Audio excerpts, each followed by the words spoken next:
Hello and welcome to my class, students.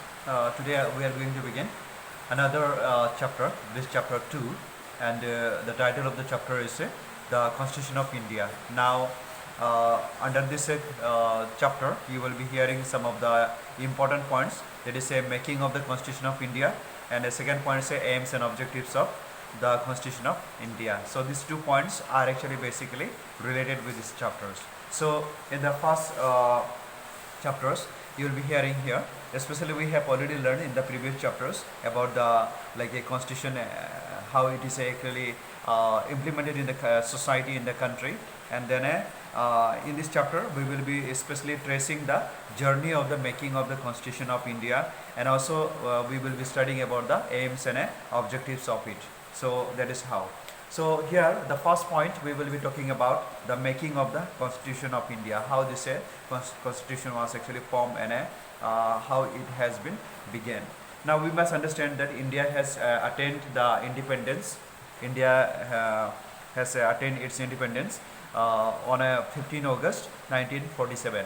Now when we talk about the Indian freedom, you must remember that whenever the India or any of the country provided when they are given the independence, then certainly you know that country is governed through the one guideline, and a guideline will be not coming from anywhere else, but there should be a book. Book means in the sense it is a document through which it is functioning. So that particular documents or the particular statement which is actually we consider is like a constitution. Now according to the constitution, it is a functioning. So here we have got a set of like a written laws, that is the constitution, and then a leader of this constitution in fact collaborated, and then they have formulated properly, and then whatever the necessary things required for that, they have already brought all the issue, and then they talk about the how it could be functioning. So today let me talk about the Constituent Assembly. Now when we speak about the Constituent Assembly, here the Constituent Assembly actually consists of like some great political leaders of that time. We have to understand that during the 1947, before that how many leaders were there, especially the prominent leaders.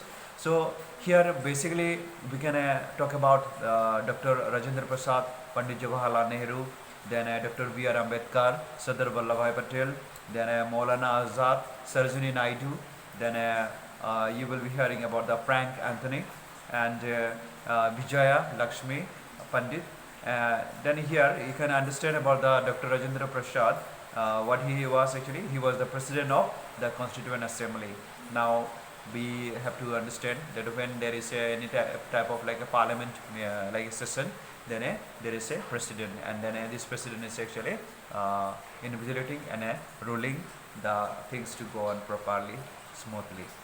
So here, in order to prepare the first draft of the Constitution of India, the Constituent Assembly actually appointed a drafting committee. Now you see, before we can formulate the constitution, or before we formulate any of the laws, then we need to have the committee. It means a number of like members should be there, and with these members actually the things will be spoken, and arguing, debating on that matter, and then we will be seeing about the merits, demerits on of it, and then we will be implementing that things to be written on the documents properly.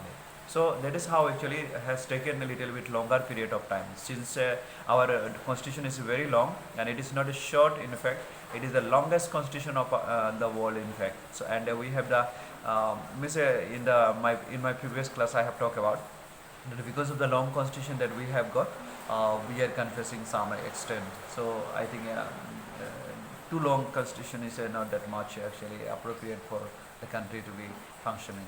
It means one state may following the one rule, and the other state may following the other rule. So every state is not following the same rule. So that is the problem we have got in India. So anyway, so here, so in order to prepare the first draft, you know, one committee has been set, and then this committee actually shut down, and then in the Constituent Assembly, this particular committee was actually in fact what called like appointed, and this drafting committee in fact took the a kind of like a shape for the uh, uh, to give the shape to the this particular constitution. So here with the Dr. B.R. Ambedkar as the chairman of this drafting committee, he actually submitted numerous drafts of the provisions of the Constitution of India, and thereafter the assembly actually discussed and deliberated those provisions to give a final shape of the Constitution of India. So that is the thing. It may say a lot of debate has been taken place, a lot of argument, a lot of merits, demerits are actually discussed properly, and then the Constitution was given the shape on this day. So here the Constitution of India actually was adopted on 26 November. So you must remember 26 November 1949. But you know, it came into effect from 26 January 1950. So this particular date is a why they have fixed also. I think that there is a history behind it. It may say in the 26th January, you know, the person called Pandit Jawaharlal Nehru has already declared that on that day we will be giving the independence, or we will be receiving the independence. January was one of the month where they have already talked about the independence of the country India. So that's why the month was already fixed on this day. And then of course the 1949 when the things were adopted, then after having gone through all the proper procedure and then a proper statement whether the things are properly done or not. So these are all actually taken shape on this day, and then it came into effect, started implementing from 26 January 1950 onwards. So that is how this constitution actually came into being. Now we have to understand about the aims and objectives of this constitution. Now what is the aims and objectives of the constitution? Now we have to understand that the aims and objectives of the Constitution of India are actually enshrined in its introductory note called preamble. Now we have to understand in the preamble there is a introductory note, and this introductory note is having a very it means summarizing the whole of this constitution. So when you hear about the constitution of this India, especially everything is actually part of the discussion of this constitution of India. So here number one you have to understand especially the preamble, how we can read here. So you all of you listen to this preamble, how it is written here. So the Constitution of India preamble: we the people of India, having solemnly resolved to constitute India into a sovereign, socialist, secular, democratic republic, and to secure its all citizens. Then a second line: justice, social, economic, and a political. This one also part of this one. Liberty of thoughts, expressions, belief, faith, and a worship. Equality of status and of opportunity, and to promote among them all. Fraternity, assuring the dignity of the individual and the unity and integrity of the nation. In our Constituent Assembly, this 26th day of November 1949, do hereby adopt, enact, and give to ourselves this Constitution. So this is the preamble, in fact, we were given, and this is the whole summary of the Constitution. It means whatever we will be discussing about the Constitution and the articles related with this are actually mentioned in a short format here in the preamble. So this preamble is speaking everything about our country, so how we should be. So therefore, when we speak about the preamble, declares India to be the sovereign, socialist, and secular and a democratic republic. You must remember, sovereign, socialist, then secular, democratic republic, and further it aims to secure justice, that is a social, economic, and political, then a liberty, equality, and fraternity of the citizens of India. Then these are the things that actually we will be talking about. So let us know about the sovereignty. Now what exactly the term sovereignty actually indicating for the India as given by the Constitution. So let's see. So sovereign. Now sovereignty of India refers to its freedom from any type of internal and external control. So you have to understand that we especially Indians, or maybe our country India, are not belong to any of the country. It means we are internally or externally, we are free from everyone else. We are having the like a individual freedom. And then it also means that the country is also free to frame and adopt its own policies. So India doesn't require any of the country to interfere in the matter of forming the law, in the like a matter of like formulating any sort of like issues. But India itself will be deciding. So that is the actually in the constitution is spoken. That's why it is a sovereign country. It means we internally and externally, we are not forced by anyone else. Other countries are not taking the kind of like a look on us, but we ourselves are actually doing by ourselves. So that is the first sovereignty or sovereign country. Second part, we have to understand about the socialist. Now, what is the socialist? Now you see, being a socialist, India aims at reducing the gap between the rich and the poor. So we have got here rich and poor both actually, but at the same time we are actually keeping the balance so that a rich may not be taking the control over the poor, and then a poor will not suffer due to the rich. So that is also is taken the balance in this area. So therefore it strives to ensure fair distribution of wealth by providing equal opportunities of development to all its citizens, and providing security to the elderly, children, unemployment and marginalized sections of the society. So this is the socialist. So how we are living here, being a diverse cultures, diverse languages, diverse religions, and a diverse in many other areas, we are actually one. We are together one. So that is actually indicates about this socialist. Next we have got secular. Now when we speak about the secular, so what does this particular word actually refer to? Now you see, secularism refers to not being connected with a religion. So here very often we are speaking about the religion, that India is a Hindu country. India is like a Hinduism's followers having the more majorly actually found here.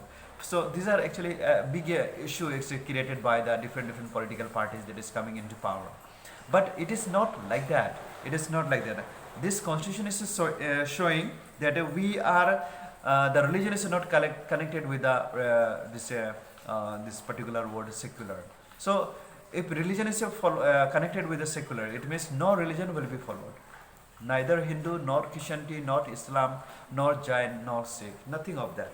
So it means a single religion also is not going to function in this case when we speak about the secular. But India being a diverse cultures, diverse religions, and many visitors have come for long years ago, and then they have settled over here. So that's why we take care of that, and then taking the advantage of the having the religion, and then everyone have to follow. But no one should interfere on others' religion and others' like a way of behavior, way of conduct and all. But today we can see the different political powers are coming into and then how they are interfering on the religion, and specifying that India is a Hindu country. It is not a Hindu country. It is a in fact different people have been arrived as invaders, as visitors, and how they have settled from the long before. So I think people have to understand, especially Hindu people, they should not that much like claim that they are belong to the India. It's a name of the river is a Indus. It doesn't mean that Indus becomes the Hindu. Okay, you follow up your religion, but you don't impose on others the same. So that is the thing we have to understand. That's why, being a secular country, none of the religions are given the space in this regard. But since we have got diverse religions and cultures over here, so we are following that. So I think that is you have to keep in mind very strongly. So secondly, we have to understand that thus India does not have any state religion. So we don't have state religion. And in our country, every religion is given equal importance, and all citizens are allowed to profess. So there is another very big issue. Profess, preach, and propagate the religion of their choice. And also it is prohibited to discriminate against any individual on religious grounds. So here we are given the opportunity. It may say it is prohibited to discriminate against any individual on religious grounds. So we should not interfere on others' matters. But here today we can see many at many times many of our foolish followers of the religion. There is so much of going on others' religion, and then they are so much interfering. This is one of the worst thing we can see in India especially.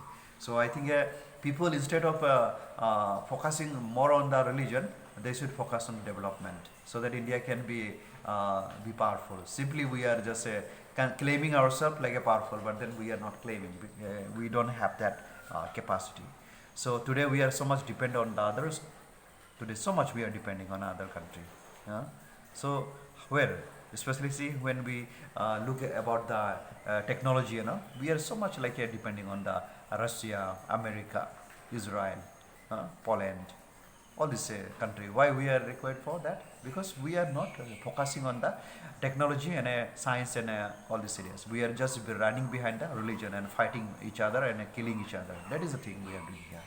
So I think the people, especially our students, our the generation, that is present generation, should understand about the existence of our life, that how we can develop, how we can be moderate, how we can show the world that we are so not far away from the powerful people. Okay. So next one, next point we have got, that is about the democratic republic. Now what is this democratic republic? Now in the previous chapter we have talked about that every citizen, when he is reaching at the age of 18, then he is enrolled, and then he is eligible for the voting, or maybe the giving the vote and electing the representatives. So this is the right that we have got. So here, being a democratic republic, here we have to understand about that, that the right to vote, which has been given to all citizens of India who are actually 18 years. That is we have spoken. And then this is what makes India a democratic republic, and the people here are actually free to elect their representatives to form and run the government. And also these representatives are actually accountable to the general masses for each of their actions. And then thus the power remains in the hands of the people of the country. So saying that the powers remain in the hands of the country, but once you are elected ministers or any chief ministers or governor, 5 years till it is completing, it's very difficult for the common people to decline this government, because all on a sudden they are not resigning by themselves. It's not like earlier people were so genuine. In earlier days, ministers were quite genuine, and they were, whenever there is any sort of misconduct or misbehavior or maybe shortcoming, or the government is unable, then the government is actually immediately resigning that. But today we don't see. So one example we can look at the Pandit Motilal Nehru. So how he has been resigned because he was a failure in the once he was a railway minister, and that is we can see in the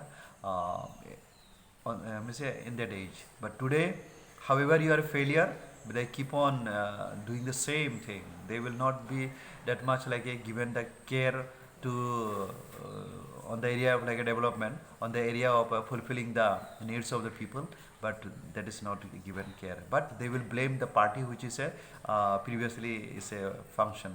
Okay, so these are the blaming game is nowadays they are doing that. So I think the government is coming into power just to enjoy the especially the power that they hold on. Anyway, so this is how it is given. So therefore, being a republic means we have to adopt a system of election, electing our representatives instead of being governed by a hereditary ruler. So that is how we can speak about. In the next part, I will be talking about the justice, then liberty, equality, and fraternity. So these are the parts I will be talking about in the next class. So for today, I will just stop here. So whatever the things I have discussed in this chapter, kindly you must read through and then understand it and get acquainted with the different terms that is given. So check in your dictionary and understand the real meaning of it. Okay, so thank you and take care of you. Have a great day.